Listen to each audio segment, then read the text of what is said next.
So student, good morning. I am Anil Kumar Verma, PGT Biology, Dr. C.V. Shukla, Memorial College. आज हम class 12 में है ना। आज हम क्लास 12 में आप लोगों को sexual reproduction in flowering plant के बारे में बताएंगे। Sexual reproduction in flowering plants, है ना। आज हम आप लोगों को पौधों में लैंगिक जनन के बारे में बताएंगे।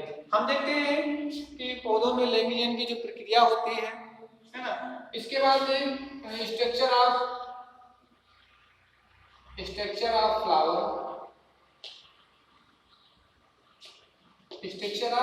फ्लावर हम देखते हैं कि किस प्रकार से जो है पुष्प जो है वो उसकी बनावट किस प्रकार, क्या क्या चीजें होती हैं उसमें। सबसे पहले हम देखते हैं कि उसमें जो है कुछ इस प्रकार की संरचनाएं पाई जाती हैं जिसे हम क्या कहते हैं, और इसके साथ में कुछ और भी संरचनाएं होती हैं। ये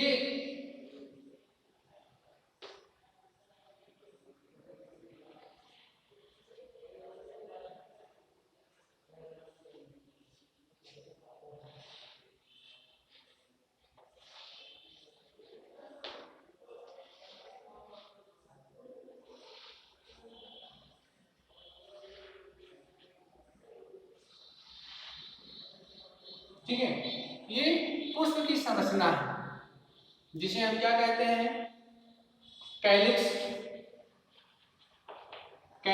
क्रोला। ये कैलिक्स होता है, ये क्रोला होता है, ये थैलामस होता है, ये थैलामस जिसे हम मदर एक्सिस के नाम से जानते हैं वो पाया जाता है। इसके अलावा ये जो है ये पोलन ट्यूब है,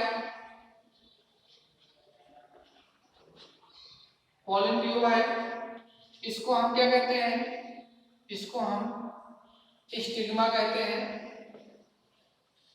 स्टिग्मा है। और ये जो है वो स्टेमन है। ये इतनी संरचनाएं जो होती हैं वो एक पुष्प की होती है, एक पुष्प में ये सारी चीजें होती हैं। इसके अलावा यहाँ पर कुछ और भी संरचना होती है जो कुछ इस प्रकार से बनी होती है जिसे हम ओवरी कहते हैं। ओवरी के अंदर सूक्ष्म अणु होते हैं जो क्या कहलाते हैं, ओव्यूल्स कहलाते हैं, जो पाए जाते हैं। अब हमें इसमें ये देखना है कि किस प्रकार से सेक्सुअल रिप्रोडक्शन पौधों में होता है। अब हम देखते हैं कि इसमें जनन की जो प्रक्रिया होती है उसमें इसके दो भाग जो है वो सम्मिलित होते हैं। एक भाग जो होता है जो पोलन ट्यूब होती है, एक भाग पोलन ट्यूब का होता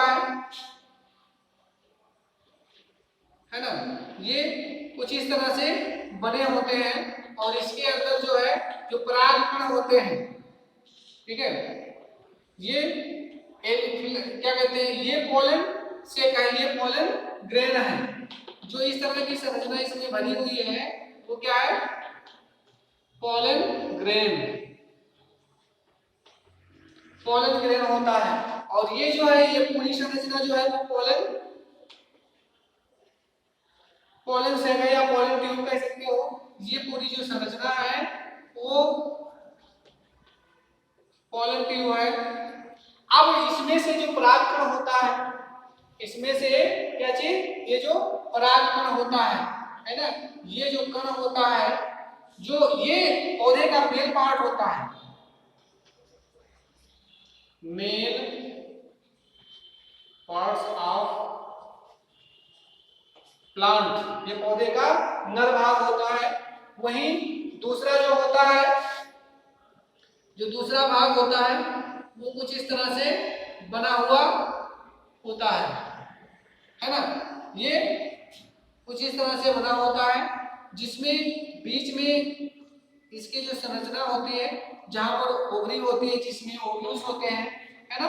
तो जो परागकण होता है, परागकण यहाँ से निकल करके किसी के माध्यम से जब इस वर्तिका, इसके फीमेल पार्ट पर पहुंचता है, वर्तिका पर पहुंचता है, इस भाग पर पहुंचता है, तो यहाँ पर बहुत सूक्ष्म कोश होते हैं। तो ये जो है, जो कुछ जल की बूंदों के साथ में इसके अंदर प्रवेश करके पोलन ट्यूब से होते हुए, पोलन नली से होते, पराग नली से होते हुए वो इसके ओवरी में जाता है। और ओवरी में जाने के बाद में क्या करता है, ओवरी में जाने के बाद में यहाँ पर उपस्थित जो अंडाणु होते हैं उनको वो क्या करता है, फर्टिलाइज कर देता है। और जैसे जैसे ये भाग जो है इसके अंदर निषेचित होते हैं, इनमें परिपक्वन की क्रिया होती है, तो इसमें से एक एक भाग इसका जो है गायब होने लगता है। एक एक भाग यहाँ से इसका ये गायब हो जाता है और लास्ट में केवल उसका जो फीमेल भाग होता है, जिसे हम क्या कहते हैं, स्त्री केसर कहते हैं, वही पाया जाता है। और ये विकसित होता है और विकसित होने के बाद में इसमें जो दाने होते हैं, जो सीड्स होते हैं, वो परिपक्व होकर के स्फुटित होते हैं और उससे नए पौधे का जन्म होता है। परिपक्व होने के बाद में उसे एक नए पौधे का जन्म होता है ना। तो ये जो जनन की क्रिया होती है, लैंगिक जनन की क्रिया होती है, ये दो चीजों के माध्यम से लैंगिक जनन की क्रिया होती है। नंबर 1 जो होता है वो क्या होता है, पोलन ग्रेन, जिसे हम पराग कहते हैं, और दूसरा जो होता है ओव्यूल, अंडाणु जिसे हम कहते हैं। जो परागकण है, जब परागकण अंडाणुओं के पास जाता है ना, अंडाणुओं के पास जाता है तो वो अंडाणुओं को निषेचित करके उसको द्विगुणित कर देता है। वैसे पोलन ग्रेन जो होता है वो यंग प्रावस्था में होता है और ओव्यूल भी यंग प्रावस्था में होते हैं। मतलब ये हेप्लॉइड होते हैं। ये कैसे होते हैं, ये हेप्लॉइड होते हैं। जब तक ये डबल नहीं होते हैं, अगर ये सिंगल अवस्था में है तो वो क्या होते हैं, हेप्लॉइड होते हैं। और दूसरा भी हेप्लॉइड ही होता है, लेकिन जब इसमें कंजुगेशन की क्रिया होती है, सिंगेमी की क्रिया होती है या फर्टिलाइजेशन की क्रिया होती है, तब ये क्या होते हैं, 2n होते हैं। और 2n के बाद में इसमें माइटोसिस और मियोसिस की क्रिया होती है ना। माइटोसिस और मियोसिस, 2n का मतलब होता है जाइगोट का निर्माण होता है, और इसमें माइटोसिस या मियोसिस की क्रिया होती है। तो एक कोशिका का निर्माण होता है, एक कोशिका बनती है और इसमें लगातार फॉर्मेशन की क्रिया होती है। तो इससे बहुत सारी कोशिकाओं का निर्माण जो है होता रहता है ना। और ये जब एक इकट्ठा होती है, एक जगह होती है, एक विकसित ऊतक का निर्माण करती है, एक ऊतक में परिवर्तित हो जाती है। जो इसमें ये आपका है मतलब पौधे के पुष्प की संरचना, ठीक है, ये चीज हो गया। अब हम इसी में यही जो फ्लावरिंग प्लांट है जिसमें सेक्सुअल रिप्रोडक्शन की क्रिया होती है, उसमें भाग लेने वाले जो भाग होते हैं, सबसे पहले हमने बताया था, तो उसमें कौन भाग लेता है, पोलन ग्रेन। पोलन ग्रेन होता है और दूसरे नंबर पर जो होता है ओव्यूल्स, है ना। ये दोनों पौधे में भी भाग लेते हैं। इस पौधे में सेक्सुअल यानी लैंगिक जनन की क्रिया को संपादित करने के लिए सम्मिलित होते हैं, जो है ना। तो ये चीज होता है।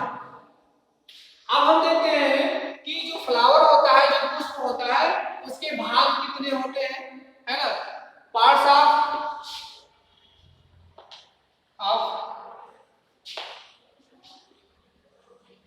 फ्लावर की बात करते हैं, तो इसमें कई भाग होते हैं, है ना। इसमें इसके जो है कई भाग होते हैं। एक क्या होता है, रोला होता है ना, कैलिक्स होती है, कैलिक्स होता है, रोला होता है, कैलिक्स होती है, रोला होता है ना, गाइनोसियम होता है,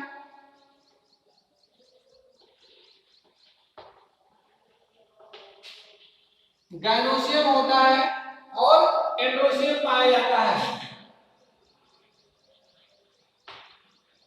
एंड्रोसियम होता है।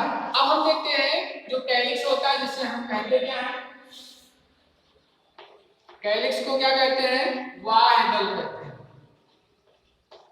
कैलिक्स को क्या कहते हैं, वाहेदल कहते हैं। क्रोला को दल कहते हैं, पुंज। जो गाइनोसियम होता है ये क्या होता है, इसको हम स्त्री केसर कहते हैं और इसे हम क्या कहते हैं, तुम केसर के नाम से जानते हैं। तो ये क्या है, पार्ट्स ऑफ फ्लावर होते हैं। कैलिक्स जो होता है वो पुष्प का, किसी पुष्प का सबसे निचला जो हरा सा भाग होता है वो होता है,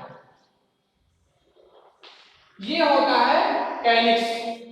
किसी जो कैलिक्स होता है वो किसी भी पुष्प का सबसे निचला हिस्सा होता है जो हरे रंग का होता है, उसे हम क्या कहते हैं, कैलिक्स के नाम से जानते हैं। ये कैलिक्स होता है, ये कई प्रकार का होता है। ये 3 होते हैं, 5 होते हैं, मतलब कई संख्या में कई होते हैं। इसके साथ में इसी से जुड़ा हुआ एक और होता है जो 5 की संख्या में होता है, 4 की संख्या में होता है, 6 की संख्या में होता है, जो कुछ इस प्रकार से बना हुआ होता है। ये इस तरह से बना हुआ होता है। ये आपका क्या हो गया, कैलिक्स हो गया, है ना, ये कैलिक्स होता है। और ये जो भाग होता है ये क्या होता है, क्रोला होता है ना।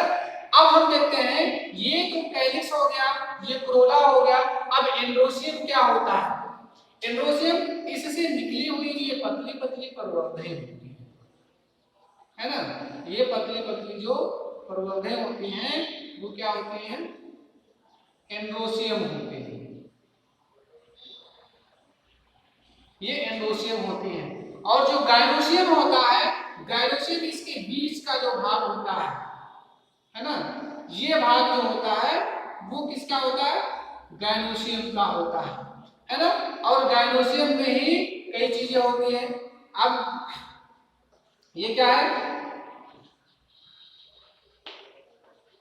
एंड्रोसियम होता है ना, और ये क्या है, गाइनोसियम।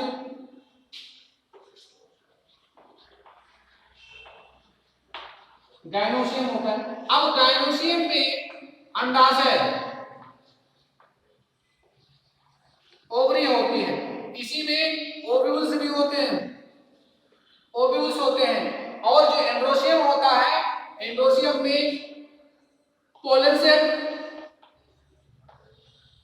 और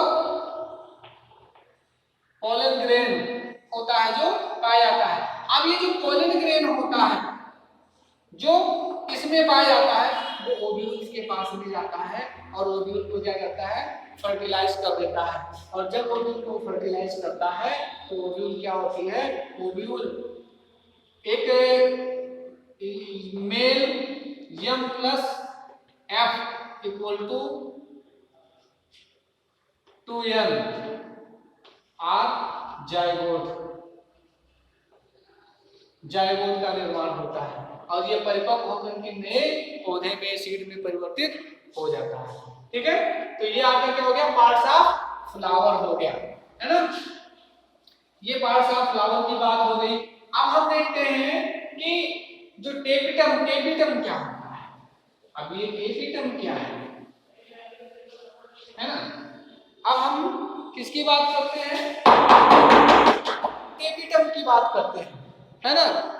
जो पुष्प होता है, पुष्प के अंदर का जो भाग होता है, जो सबसे मध्य जो पोलन सेक होता है ना, उसके अंदर का जो भाग होता है, भीतर का जो स्तर होता है वो क्या कहलाता है, टेपिटम कहलाता है। भीतर का स्तर जो होता है जो एपिथेलियम से मिलकर के बना हुआ होता है ना, वो क्या कहता है, टेपिटम कहलाता है। ये स्पोरोजेनियस टिश्यू के अंदर, जो स्पोरोजेनेसिस जो टिश्यूज होते हैं उसके अंदर जो है, ये उसके चारों ओर एक सिंगल लेयर के रूप में पाया जाता है, उसके चारों तरफ एक सिंगल लेयर के रूप में। जो टेप्टम होता है वो किसके अंदर, किसके चारों ओर, है ना, जो स्पोरोजेनियस टिश्यू है उसके चारों ओर एक पतली सी, है ना, एक पतली सी लेयर के रूप में उसके चारों ओर पाया जाता है ना। और ये विविध प्रकार के होते हैं। टेप्टम जो है, टेप्टम सेल जो होता है वो बेस शेप्ड और डिप्लॉयड होते हैं। जो टेप्टम होता है वो बेस शेप्ड होते हैं और डिप्लॉयड होते हैं। डिप्लॉयड यानी कि द्विगुणित तो होते हैं, द्विगुणित के रूप में होते हैं। इसमें ये दो कोशिकाओं के रूप में जाने जाते हैं, दो कोशिकाएं सम्मिलित होती है। इसमें एक क्या होती है, यम, और दूसरा एफ, इसलिए इसको क्या कहते हैं, इसमें दोनों के गुण होते हैं, इसलिए उसको हम क्या कहते हैं, डिप्लॉयड सेल के नाम से जानते हैं, है ना। तो ये आपका क्या है, ये आपका टेपिटम है। टेपिटम की बात करते हैं, है ना। अब हम देखते हैं जो पोलन किट होता है, ये पोलन किट क्या है ना। हम पोलन किट की बात करते हैं। एक चीज और क्या है, पोलन किट। पोलन किट क्या होता है, ये किस तरह से होता है।